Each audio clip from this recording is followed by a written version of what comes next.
안녕하세요, 레드트레이더입니다. 오늘 영상에서는 가장 대표적으로 많이 사용되는 차트 패턴들을 초보자분들도 이해하기 쉽게 정리해서 설명드리겠습니다. 차트 패턴은 외우는 것이 아니라 의미와 흐름을 이해하는 것이 중요합니다. 그럼 바로 시작해 보겠습니다.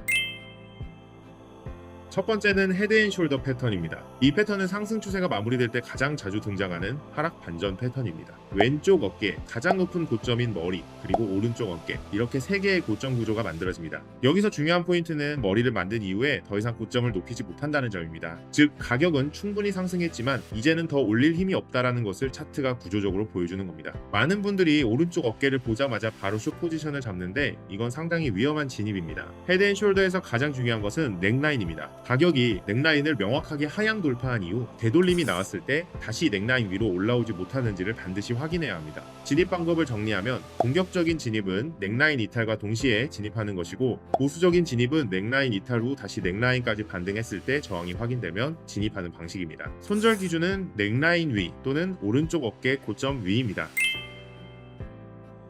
두 번째는 역 헤드앤숄더 패턴입니다. 이 패턴은 헤드앤숄더 구조를 그대로 뒤집은 형태로 하락 추세가 끝나고 상승으로 전환될 가능성을 보여주는 패턴입니다.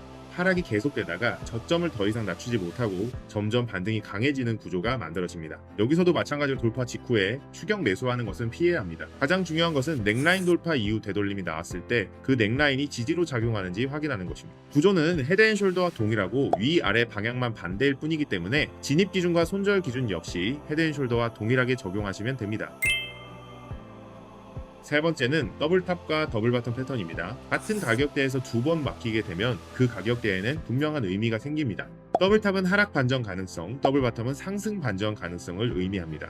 하지만 가장 중요한 것은 두 번 찍었느냐가 아니라 넥라인이 깨졌느냐입니다. 넥라인이 깨지지 않았다면 단순 횡보일 수도 있고 추세가 그대로 이어질 수도 있습니다. 항상 구조가 완성되었는지부터 확인하셔야 합니다. 네 번째는 삼각 수렴과 박스권 패턴입니다. 수렴이라는 것은 매수세와 매도세가 점점 하나의 가격대로 모이면서 힘을 응축하는 과정을 의미합니다. 즉, 상승이나 하락을 위한 물량 정리가 끝을 향해 가고 있다는 신호입니다. 이 수렴의 끝은 더블탑이 될 수도 있고 더블 바텀이 될 수도 있습니다. 박스권 역시 같은 맥락입니다. 가격이 일정 범위 안에서 움직이면서 위에서는 매도가, 아래에서는 매수가 반복되는 구조인데 이 과정 자체가 매집이거나 물량 정리 과정일 가능성이 높습니다. 결국 정리해보면 삼각 수렴과 박스권은 모양만 다를 뿐 방향이 결정되기 전 에너지를 쌓는 구간이란 점에서 같은 원리의 패턴이라고 볼 수 있습니다. 차트 패턴에서 가장 먼저 봐야 할 건 패턴 자체가 아니라 패턴이 나오는 위치입니다. 예를 들어 상승 흐름에서 더블 바텀이나 역 헤드앤숄더가 나온다면 이건 상승 중 잠시 쉬어가는 구간일 가능성이 큽니다. 하락 흐름에선 더블탑이나 헤드앤숄더가 나온다면 이건 반등 과정에서 물량을 정리하고 다시 하락을 이어가기 위한 구간일 가능성이 높습니다. 삼각 수렴이나 박스권도 마찬가지입니다.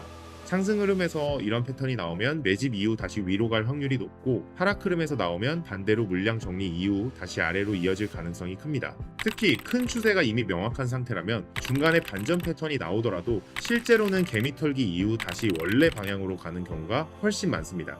예를 들어 더블 바텀이 만들어졌는데 잠깐 아래로 밀린다고 해서 그 흐름이 계속 이어질 거라고 단정할 수는 없습니다. 대부분의 경우 그 하락은 추세를 깨는 움직임이 아니라 눌림으로 끝나고 다시 기존 상승 흐름으로 복귀합니다. 그래서 차트를 볼 때는 특정 패턴 하나에 집착하기보다는 지금 시장의 큰 방향이 어디인지, 이 움직임이 눌림인지 아니면 추세가 실제로 바뀌는 과정인지 이걸 구분하는 시각이 무엇보다 중요합니다. 오늘 영상이 도움되셨다면 구독과 좋아요 눌러주시고 궁금한 내용은 댓글로 남겨주세요. 감사합니다.